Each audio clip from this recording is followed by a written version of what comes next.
Hello friend, Tahir education अड्डा में most welcome है फिर से आपका। आज हमने मोस्ट इम्पोर्टेंट 15 MCQ लाया। देखिए, नंबर ऑफ क्वेश्चन तो 15 है, लेकिन एक्स्ट्रा फैक्ट को अगर जोड़ा जाए तो कम से कम आपका 50 क्वेश्चन सॉल्व होते हैं। ठीक है, और जितने भी क्वेश्चन को हमने इंक्लूड किया है ये सब प्रीवियस ईयर का है, चाहे वो BPSC हो या UP दरोगा हो या बिहार दरोगा हो। जितने भी क्वेश्चन हैं सब पूछे हुए 10 साल से लेकर आज तक जितने पूछे गए सबको इंक्लूड किया, फालतू कोई भी क्वेश्चन नहीं। आप खुद देखिए या खुद एनालिसिस कीजिए। ठीक है, तो प्लीज़ एंड प्लीज़ जाकर कमेंट बॉक्स में बताइएगा कि कितना आपका सही हुआ है। ठीक है, और प्लीज़ जो क्वेश्चन पूछा जाएगा अगर आपसे उसका भी आंसर दीजिएगा आप लोग। ठीक है, तो लेट्स स्टार्ट, हम लोग स्टार्ट करते हैं फिर से। चलिए, पहला आज का प्रश्न है, किस मुगल सम्राट ने राजा राम मोहन राय को अपने दूत के रूप में लंदन भेजा? ठीक है, 2 सेकंड का टाइम लीजिए। तो अकबर द्वितीय ने पेंशन के सिलसिले में राजा राम मोहन राय को दूत के रूप में लंदन भेजा था। ठीक है, एक फैक्ट समझ लीजिए। अब देखिए, अकबर द्वितीय का नाम सुने हैं तो हम लोग जानते हैं ये अकबर द्वितीय जो थे बहादुर शाह जो जफर हैं, अंतिम मुगल बादशाह बहादुर शाह जफर, उनके ये पिता थे। ठीक है, तो अकबर द्वितीय के पुत्र का नाम क्या हो गया? बहादुर शाह जफर। और बहादुर शाह जफर के पिता का नाम क्या हो गया? अकबर द्वितीय। ठीक है, ये ध्यान रखिएगा। चलिए, अब हम लोग देखते हैं राजा राम मोहन राय को एक और फैक्ट जान लीजिएगा, अकबर द्वितीय ने ही, ठीक है, राजा की उपाधि, किसकी उपाधि? राजा की उपाधि दी। पहले इनका नाम था मोहन राय। ठीक है, राम मोहन राय। ठीक है, इनको इंक्लूड किया है राजा, कौन? अकबर द्वितीय ने। राजा राम मोहन राय को राजा की उपाधि अकबर द्वितीय ने ही दिया है, ये ध्यान रखिएगा। ठीक है, और समझ लीजिए हम लोग थोड़ा सा राजा राम मोहन राय के बारे में। ठीक है, इन्होंने आत्मीय सभा कब? 1815 में। ठीक है, वेदांत कॉलेज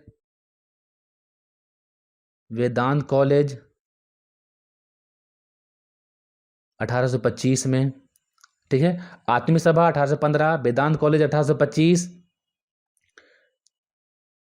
ब्रह्म समाज 1828 में।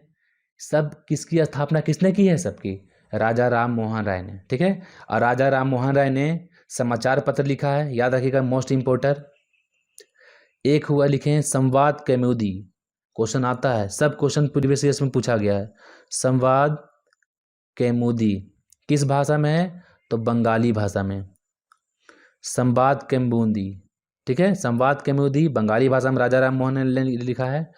और फारसी लैंग्वेज है, फारसी भाषा की प्रथम पुस्तक, फारसी भाषा की प्रथम बुक का नाम क्या था? मिरात उल अखबार। ठीक है, फारसी भाषा की प्रथम पुस्तक है मिरातुल अखबार। किसने लिखा है मिरातुल अखबार को? राजा राम मोहन राय ने। ठीक है, ये याद रखिएगा। और हम लोग जानेंगे जो मोस्ट इंपॉर्टेंट है, क्या है वो? सती प्रथा। ठीक है, ये जो हमारे उस समय गवर्नर थे लॉर्ड विलियम बेंटिंक, ठीक है, इनकी मदद से राजा राम मोहन राय ने सती प्रथा को 1829 में समाप्त करवाया। तो ये बहुत ही मोस्ट इंपॉर्टेंट है, बहुत प्रीवियस व्यक्ति थे हमारे देश के लिए, बहुत ही अच्छा काम किया है। ठीक है, तो ये जितने भी फैक्ट हैं सब याद रखिएगा, सब क्वेश्चन पूछा हुआ है। चलिए, दूसरा क्वेश्चन में आते हैं। निम्न में से कौन नीला जल योजना यानी ब्लू वाटर पॉलिसी से संबंधित है? ठीक है, ब्लू वाटर पॉलिसी से संबंधित है, याद रखिएगा, बहुत ही मोस्ट इंपॉर्टेंट है। तो ये कौन है? Francisco de Almeida. ठीक है, इनका पूरा नाम है फ्रांसिस्को द अल्मेडा। ठीक है, ये प्रथम थे, कौन? प्रथम पुर्तगाली वायसराय, कौन? अल्मेडा। फ्रांसिस्को द अल्मेडा जो थे प्रथम पुर्तगाली वायसराय थे, फ्रांसिस्को द अल्मेडा। ये ब्लू वाटर पॉलिसी थी, क्या थी? इसको शांत जल भी बोलते हैं, शांत जल की नीति। ठीक है। नीला जल की नीति या शांत जल की नीति ब्लू वाटर पॉलिसी को बोला जाता है। ये था क्या, देखिए अगर समझने की भाषा में समझिए तो समुद्री क्षेत्र पर अपना ताकत को बढ़ाने के लिए, समुद्री क्षेत्र में अपना वर्चस्व को बढ़ाने के लिए ये ब्लू वाटर पॉलिसी अपनाई गई कि पुर्तगाली जो लोग थे वो चाहते थे कि जितना भी समुद्र का स्वामी बोला जाता है पुर्तगाली लोग को। समुद्र का स्वामी कौन था, तो पुर्तगाली लोग। ये चाहते थे कि समुद्र पर मेरा राजस्व हो, वर्चस्व हो, और इसमें जो भी आए हमसे बिना परमिशन ले के बिना आए। अब ताकतवर, सबसे ज़्यादा ताकतवर समुद्र के क्षेत्र में हो तो वह पुर्तगाली हो। तो फ्रांसिस्को द अल्मीडा ने ब्लू वाटर पॉलिसी अपनाई। फ्रांसिस्को द अल्मीडा कौन थे, तो प्रथम पुर्तगाली वायसराय थे। ठीक है। एक और मोस्ट इंपॉर्टेंट है, ये शायद 62वां या 63वां में पूछा है क्वेश्चन। ठीक है। कार्टर्स प्रणाली, कार्टर्स प्रणाली क्या है? ये कार्टर्स प्रणाली ये किसने, देखिए ये कार्टर्स प्रणाली जो है एक लाइसेंस है। ये क्या है, ये लाइसेंस है, ये ध्यान रखिएगा। कार्टर्स प्रणाली है, लाइसेंस है। किसने स्टार्ट किया है, तो पुर्तगालियों ने। ठीक है। कार्टर्स प्रणाली को किसने स्टार्ट किया है, तो पुर्तगालियों ने। ये होता था कि हिंद महासागर में जो था, पुर्तगाली लोग नौसैनिक व्यापार के लिए एक लाइसेंस स्टार्ट किए थे, उसका नाम था कार्टर्स। जो भी आएगा, जो भी मिलेगा, तो पहले एक लाइसेंस लेगा इन लोग से, उसके बाद ही आगे जाएगा या व्यापार करेगा। ये ध्यान रखेगा। कार्टर्स प्रणाली क्या है, तो एक लाइसेंस प्रणाली है। किसने स्टार्ट किया, पुर्तगालियों ने। समुद्र का स्वामी पुर्तगाली लोग कहा जाता था। देखिए, अंडमान निकोबार की सबसे ऊंची चोटी कौन है? 2 सेकंड का टाइम लेना है, मोस्ट इंपॉर्टेंट है। ये है क्या, अंडमान निकोबार जो द्वीप समूह है उसकी सबसे ऊंची चोटी है सैंडल पीक। ठीक है। सैंडल चोटी या सैंडल पीक बोला जाता है। ठीक है। अंडमान निकोबार जो है एक द्वीप समूह है। क्या है, एक द्वीप समूह है, एक द्वीप समूह है। ठीक है। और कहाँ, ये बंगाल की खाड़ी की तरफ है। कहाँ है, बंगाल की खाड़ी की तरफ है अंडमान निकोबार। ठीक है। एक बात जानिएगा, अंडमान निकोबार की जो राजधानी है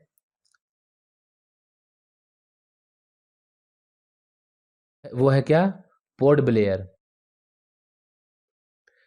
समझिएगा क्या बोल, अंडमान निकोबार जो है पश्चिम बंगाल, सॉरी बंगाल की खाड़ी की तरफ है। ठीक है। और अंडमान निकोबार की जो राजधानी है वो है पोर्ट ब्लेयर है। ठीक है। और अंडमान द्वीप और निकोबार द्वीप को कोई अलग करता है तो वो है क्या, 10 डिग्री चैनल। ठीक है। अंडमान निकोबार को, अंडमान द्वीप और निकोबार द्वीप को जो अलग करता है वो है 10 डिग्री चैनल। ठीक है। और सैंडल पीक है कहाँ, तो ये अगर प्रॉपर अगर पूछा जाए तो उत्तरी अंडमान में है। उत्तरी अंडमान में है। कहाँ है, उत्तरी अंडमान में। ये ध्यान रखिएगा। अंडमान निकोबार की सबसे छोटी कौन हो गई, सैंडल पीक हो गई।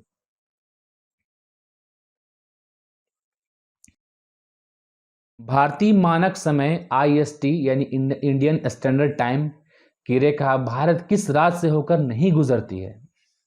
मोस्ट इंपॉर्टेंट है ये, मोस्ट इंपॉर्टेंट। पहले समझना कि कौन है, किस तरह से गुजरती है, अपने आप क्लियर हो जाएगा। देखिए 82.5 डिग्री। ठीक है। पूर्वी देशांतर, जब ज्योग्राफी का क्लास स्टार्ट करेंगे पूरी डिटेल से तो समझ में आएगा देशांतर क्या है, अक्षांश क्या है, और पूर्वी देशांतर क्या होता है, कितना। पूर्वी देशांतर, ठीक है, 82.5 डिग्री पूर्वी देशांतर जो है, ठीक है, उसी से भारत के समय निर्धारित किया गया है। 82.5 डिग्री पूर्वी देशांतर से भारत का समय निर्धारित किया गया है। ठीक है। और एक बात जान लीजिएगा, ये ग्रीनविच रेखा, ग्रीनविच रेखा से 5.5 घंटा आगे है। क्या है, प्लस आगे है। भारत की जो समय रेखा है वो ग्रीनविच रेखा से 5.5 घंटा आगे है। आई ग्रीनविच रेखा क्या है, ठीक है।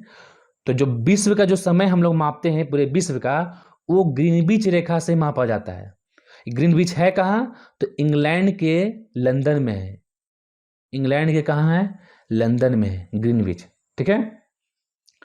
और ये तो मान लिए पूरे विश्व के लिए। भारत का समय रेखा कहाँ से मापा जाता है, तो भारत का समय जो रेखा है ना, वो इलाहाबाद के नैनी से मापा जाता है। इलाहाबाद में एक जगह है नैनी, वहां से मापा जाता है। अब भारत में कितने राज्यों से गुजरती है ये IST, इंडियन समय रेखा, इंडियन मानक रेखा, ठीक है। तो भारत में 5 राज्यों से गुजरती है। एकदम मोस्ट इंपॉर्टेंट है, एकदम सीरियल वाइज याद रखिएगा। ठीक है। 5 राज्यों से गुजरती। कौन कौन राज्य से? यूपी से गुजरती है, एकदम सीरियल वाइज बता रहे हैं। मध्य प्रदेश से गुजरती है यानी एमपी से गुजरती है, छत्तीसगढ़ से गुजरती है, उड़ीसा से गुजरती है, ठीक है, और आंध्र प्रदेश से गुजरती है। ठीक है, फिर समझिए कौन कौन से गुजरती है। यूपी से, एमपी से, ठीक है, छत्तीसगढ़ से, ठीक है, उसके बाद उड़ीसा से, उसके बाद आंध्र प्रदेश से। ये ध्यान रखिएगा, 5 राज्यों से गुजरती है ये समय रेखा। ठीक है, एकदम ध्यान से रखना है।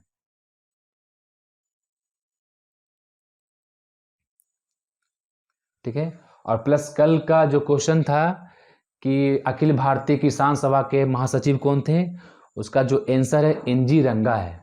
ठीक है, सब अध्यक्ष समझकर स्वामी सहजानंद को मारा जा रहा था, लेकिन बहुत से कमेंट आया। उसमें पहला कमेंट था समीर सिन्हा का, जिन्होंने एनजी रंगा सही दिया। उसके बाद फिर बासित अली थे और बहुत से लोग थे, लेकिन जो फर्स्ट 2 ठो दिए हैं उसमें समीर सिन्हा और बासित अली का नाम आता है। ठीक है, आप लोग बताया कीजिए कमेंट में, हमें बहुत अच्छा लगता है कि आप लोग पूरा वीडियो देखते हैं और उसके बाद आप लोग इसमें जो क्वेश्चन पूछा जाता है उसको आप लोग बताते हैं। चलिए, क्वेश्चन है कैबिनेट मिशन भारत कब आया? 2 सेकंड का टाइम लीजिए, बहुत मोस्ट इंपॉर्टेंट है, आप लोग जानते भी होंगे लेकिन इसका एक्स्ट्रा फैक्ट जानिए थोड़ा सा। कैबिनेट मिशन भारत कब आया? ठीक है, तो मार्च 1944 में, 46 में, 24 मार्च 1946 में कैबिनेट मिशन भारत आया। ठीक है, इसका उद्देश्य क्या था? तो इसका जो उद्देश्य था भारतीय संविधान का निर्माण। क्या था? भारतीय संविधान का निर्माण प्लस अंतरिम सरकार का गठन। हम जब कॉन्स्टिट्यूशन पढ़ाएंगे तो पूरा डिटेल से पढ़ाएंगे, अभी एमसीक्यू है तो इसके हिसाब से समझ जाइए थोड़ा सा कि भारतीय संविधान का निर्माण करने के लिए और अंतरिम सरकार का गठन करने के लिए अब भारत में जो भी गठन प्रमुख दल था उनका समर्थन के लिए ये कैबिनेट मिशन भारत आया था। कब आया था? तो 24 मार्च। कब आया था? 24 मार्च 1946 को। ठीक है, इसमें सदस्य कितने थे? और छोटा जो भी आंसर उसको भी याद रखेगा, 24 मार्च 1946, खाली 1946 याद नहीं रखना है। ठीक है, इसमें टोटल 3 सदस्य थे। कौन सदस्य थे? 3। एक थे लॉर्ड पैथिक लॉरेंस, ठीक है, सर स्टफर्ड क्रिप्स, ठीक है, क्रिप्स, उसके बाद थे एबी अलेक्जेंडर। ठीक है, देखिए पैथिक लॉरेंस जो थे वो अध्यक्ष, कैबिनेट मिशन के अध्यक्ष कौन थे? Pethick Lawrence. ठीक है, और सर स्टफर्ड जो क्रिप्स थे वो थे व्यापार बोर्ड के अध्यक्ष। और एबी अलेक्जेंडर जो थे वो नौसेना प्रमुख थे। ये ध्यान रखना है। ठीक है, कितने सदस्य थे? 3 सदस्य। 24 मार्च 1946 को कैबिनेट मिशन भारत आया था। चलिए, काकोरी कांड की घटना कब हुई? काकोरी कांड की घटना जो हुई है 9 अगस्त 1925 को हुई है। ये था क्या? बहुत ही मोस्ट इंपॉर्टेंट है। आप पिछले बार जाकर देखिए, दरोगा, बीपीएससी सब में पूछा है प्रीवियस क्वेश्चन में। काकोरी कांड 1925, 9 अगस्त 1925 था क्या ये? ठीक है, देखिए यूपी का एक सहारनपुर जगह है, यूपी के सहारनपुर से लखनऊ के बीच, कहाँ? लखनऊ के बीच एक जगह है काकोरी स्टेशन। ठीक है, यूपी के सहारनपुर से लखनऊ के बीच एक छोटा सा स्टेशन है जिसका नाम है काकोरी। ठीक है, वहीं पर जो भारतीय हमारे स्वतंत्रता सेनानी थे जिन्होंने भारत के लिए बहुत काम किया, वो लोग ये कांड किए। वो लोग ये जो रेल था उसमें सरकारी खजाना था उसको लूटा गया। क्यों लूटा गया? क्योंकि हमारे आज़ादी के लिए बहुत से अस्त्र शस्त्र और बहुत से सामान की ज़रूरत थी। अब पैसे की इतनी कमी थी क्योंकि हमारा देश गुलाम था, जितने भी इकोनॉमिक्स जो भी पावर था सब अंग्रेज के पास था, अस्त्र शस्त्र के लिए भी पैसा नहीं था। तो इसमें जो मेन थे राम प्रसाद बिस्मिल, उनके दिमाग में आया कि जो ट्रेन जा रहा है इसमें खजाना है, अपने देश के आज़ादी के काम में इसको लाया जाए। तो उसी ट्रेन को जिसमें खजाना था, सरकारी खजाना, उसको लूटा गया, लूटा गया इसमें, ठीक है। किस लिए? अस्त्र और शस्त्र के लिए, जो आज़ादी में काम आए, ठीक है। तो ये ध्यान रखना है। 9 अगस्त 1925 को काकोरी कांड हुआ। काकोरी कांड कहाँ है? सहारनपुर, यूपी के सहारनपुर से लखनऊ के बीच एक जगह है काकोरी स्टेशन, ठीक है। इसमें 10 व्यक्ति शामिल थे। कितने व्यक्ति थे? 10 व्यक्ति मेन रूप से शामिल थे, ठीक है। और उसमें किनको किनको फांसी हो गया था, ये याद रखिएगा, मोस्ट इंपोर्टेंट क्वेश्चन आएगा इसमें। किसको फांसी हुआ था, किनको आजीवन कारावास हुआ था, ये सब पूछता है। तो 10 लोग में देखिएगा, राम प्रसाद जो बिस्मिल थे, राम प्रसाद बिस्मिल, राजेंद्र लहरी, ठीक है, रोशन सिंह, ठीक है, अशफाक उल्ला खान, सबको 1927 में फांसी दे दिया गया था, ठीक है। राम प्रसाद बिस्मिल, राजेंद्र लहरी, रोशन सिंह, अशफाक उल्ला खान को सबको 1927 में फांसी दे दिया गया था। उसमें एक थे कौन? सचिंद्र सन्याल, ठीक है। इनको आजीवन कारावास मिला, आजीवन कारावास, ठीक है। एक और थे क्या? मनमथ नाथ गुप्ता। मनमथ नाथ गुप्ता को 14 वर्ष की सजा हुई थी, ठीक है। इनको आजीवन कारावास, मनमथ नाथ गुप्ता को 14 वर्ष की सजा हुई थी, ठीक है। और ये सबसे पहले विचार किसके दिमाग में आया था? तो राम प्रसाद बिस्मिल के दिमाग में आया था कि सरकारी खजाना को लूटा जाए। ध्यान रखिएगा, ठीक है। चलिए, संविधान में 22 भाषाओं का उल्लेख किस अनुसूची में है? ठीक है, ध्यान लगाना है, किस अनुसूची में है?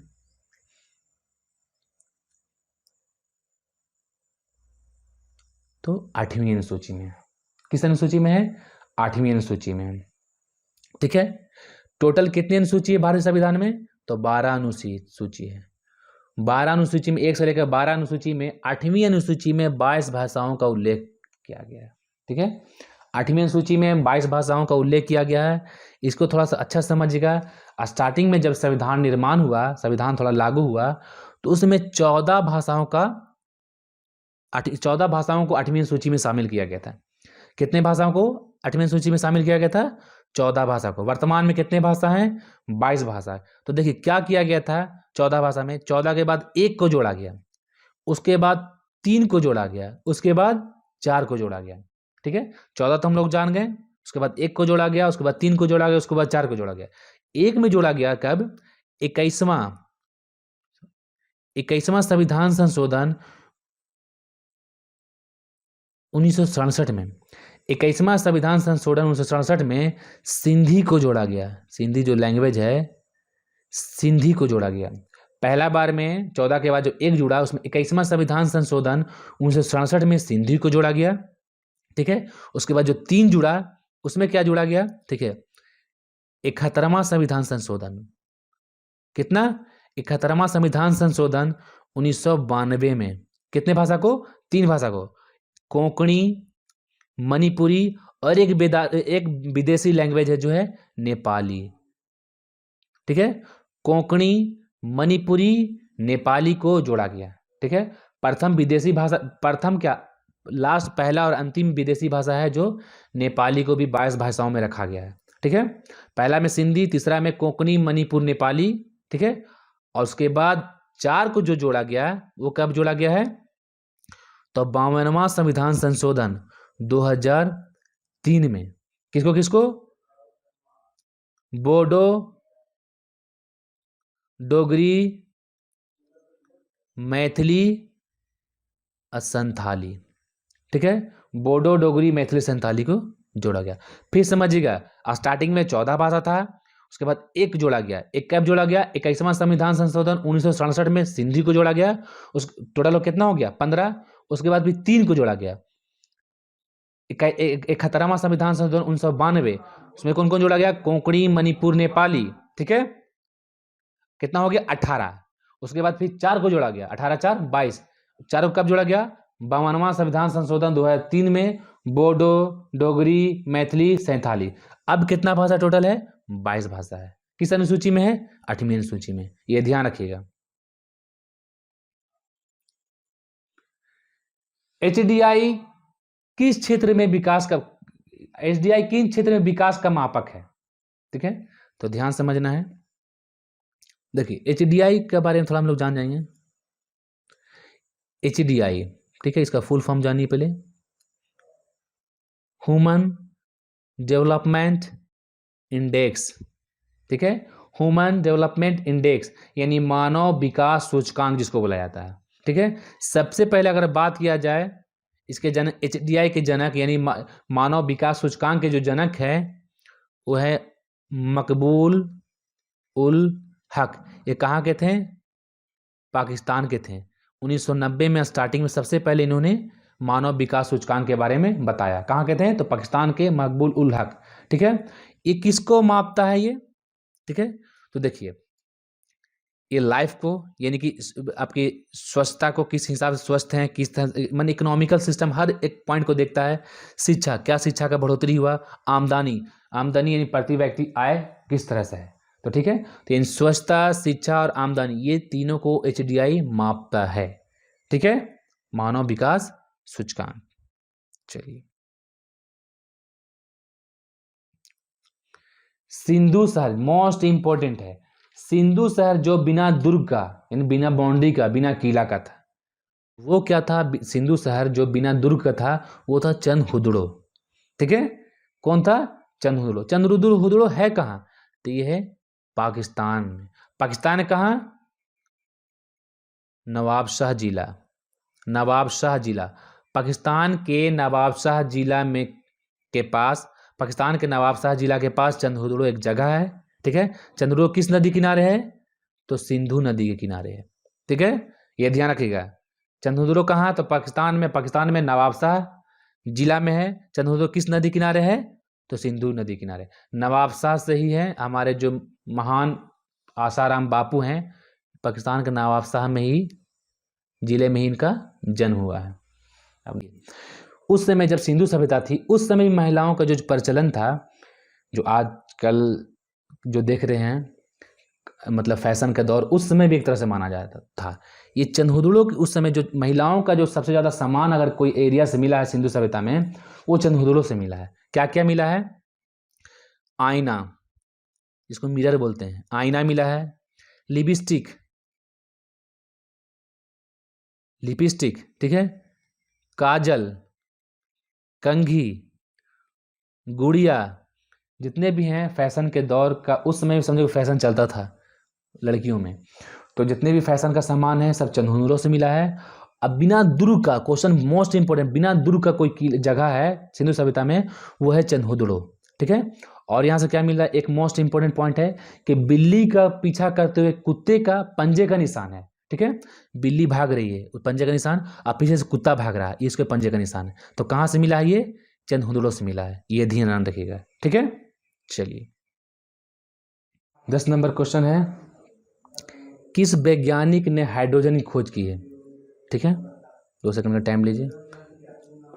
प्लीज़ एंड प्लीज़ आप लोग शेयर कीजिए, लाइक कीजिए, कि हम part by part science, geography, economic, polity सबका चैप्टर बाय चैप्टर लाएं। अभी तो MCQ ला रहे हैं, सब कुछ आप लोग शेयर कीजिएगा, लाइक कीजिएगा, तो हमें सपोर्ट थोड़ा मिलेगा। चलिए, किस वैज्ञानिक ने हाइड्रोजन की खोज की है? ओह सॉरी, इसमें ऑप्शन नहीं है, ठीक है। तो वो जो है हेनरी कैवेंडिश, ये ऑप्शन मान लीजिए नोट, ठीक है। हेनरी कैवेंडिश, हेनरी कैवेंडिश ने हाइड्रोजन की खोज की है। किसने की है? हेनरी कैवेंडिश ने। इस ऑप्शन, इसमें ऑप्शन में नहीं है कोई, ये ध्यान रखिएगा। हेनरी कैवेंडिश ने हाइड्रोजन की खोज की है, ठीक है। और समझिएगा हाइड्रोजन के बारे में, हाइड्रोजन का जो एटॉमिक नंबर होता है वो होता है कितना? 1। हाइड्रोजन का जो सिंबल होता है वो होता है H। हाइड्रोजन का एटॉमिक नंबर कितना होता है? 1 होता है, ये याद रखिएगा, मोस्ट इंपॉर्टेंट है। हाइड्रोजन का जो सिंबल होता है वो कितना होता है? वो क्या होता है? H होता है, ठीक है।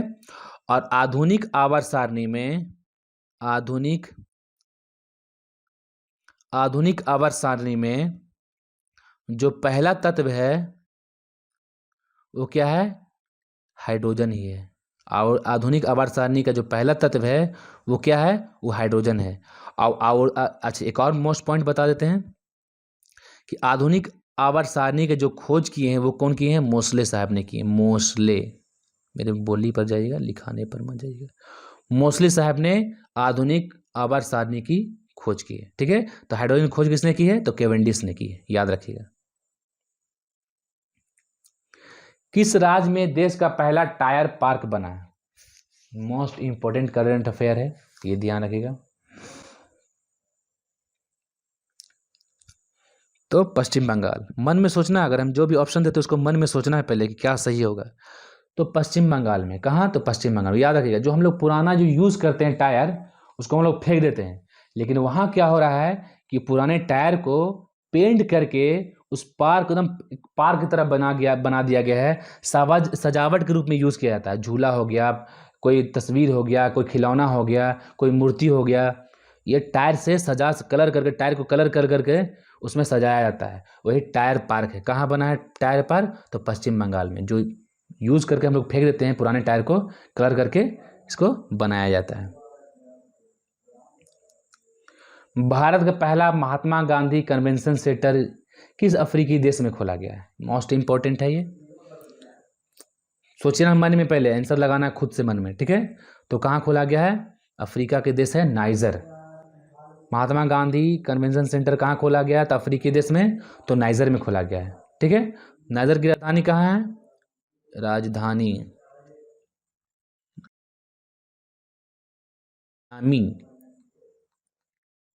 नियामी, ठीक है। नाइजर की राजधानी कहाँ है? नियामी, ये ध्यान रखना है, ठीक है। किस राज्य में हिमालयन क्लाउड वेधशाला स्थापित किया है? एकदम मोस्ट इंपॉर्टेंट करेंट अफेयर है ये, ठीक है। किस राज्य में हिमालयन क्लाउड वेधशाला स्थापित किया गया है? ठीक है, मन में लगाना है आंसर, 2 सेकंड का टाइम लीजिए। तो ये है उत्तराखंड में खोला गया, ठीक है। हिमालयन क्लाउड वेधशाला कहाँ खोला गया है? उत्तराखंड में खोला है। इसका उद्देश्य क्या है तो समझना है, जो हिमालयन क्षेत्र में जो बादल फटता है, बादल जो फटता है हिमालयन क्षेत्र में, तो वेधशाला के प्रयोग से कुछ अंदेशा लगाया जा सकता है, कुछ अंदाजा लगाने के लिए किया गया है कि कहाँ पर फटेगा, कितना देर पहले फटेगा। तो इससे क्या होगा कि जो जान माल को जो क्षति होता है उसके बचाव के लिए हिमालयन क्लाउड वेधशाला स्थापित किया गया है। कहाँ? उत्तराखंड में, ये ध्यान रखना है आपको। 14 नंबर क्वेश्चन है आपके सामने कि माउंट एवरेस्ट दिवस कब मनाया जाता है?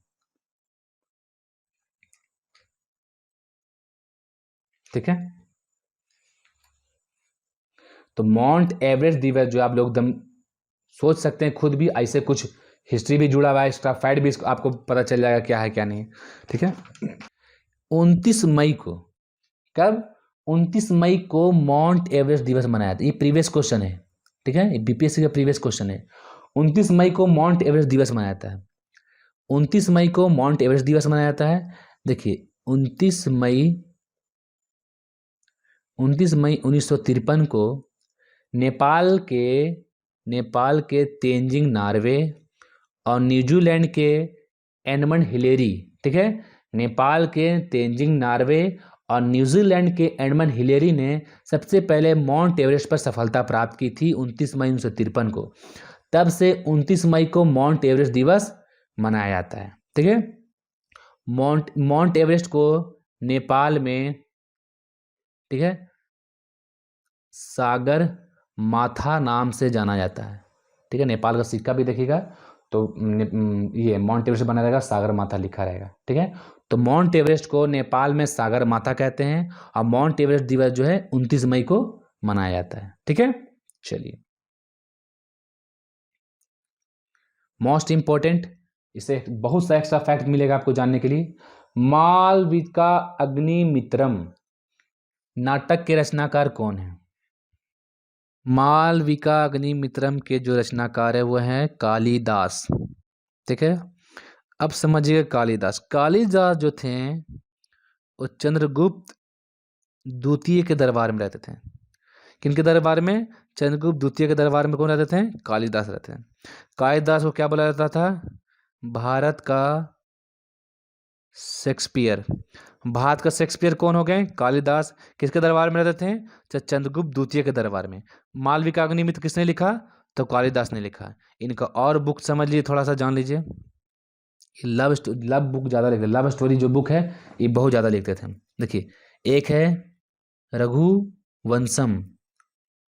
रघुवंशम, मेघ दूतम, ठीक है, रघुवंशम, मेघदूतम, अभिज्ञान शकुंतलम, अभिज्ञान शकुंतलम, ठीक है, कुमार संभव, ठीक है, ऋतु ऋतु सिंहार, ऋतु संहार, ठीक है। ये याद रखिएगा इनका बुक। पहला है रघुवंशम, मेघदूतम, अभिज्ञान शकुंतलम, कुमार संभव, ऋतु संहार, ठीक है, मालविका अग्निमित्रम। सब किसका लिखा हुआ है? तो कालिदास का है। किसके दरबार में रहते थे? तो चंद्रगुप्त द्वितीय के दरबार में रहते थे, ठीक है। भारत का शेक्सपियर इसको कहा जाता है। और आज का प्रश्न है, ये जो कल हमारा वीडियो देखे होंगे अच्छा से, ये वीडियो में बताया गया इसका आंसर। और जिसको भी वीडियो देखे प्लस जिसको भी पता है इसका आंसर, तो प्लीज़ जाकर कमेंट बॉक्स में बताइए आप लोग इसका आंसर, हमें पता चलेगा आप लोग पढ़ते हैं, ठीक है। आज का प्रश्न है, विश्व कछुआ दिवस कब मनाया जाता है? 20 मई, 23 मई, 25 मई, 27 मई, ठीक है। तो प्लीज़ सपोर्ट कीजिए, अगर अच्छा लगा हो तो लाइक कीजिएगा, सब्सक्राइब कीजिएगा, ठीक है। आप लोग लाइक कीजिएगा, अगर शेयर कीजिएगा तो हमें हौसला मिलेगा, हम तरह तरह का वीडियो लेकर आएंगे, ठीक है। फिर मिलते हैं हम लोग। जय हिंद।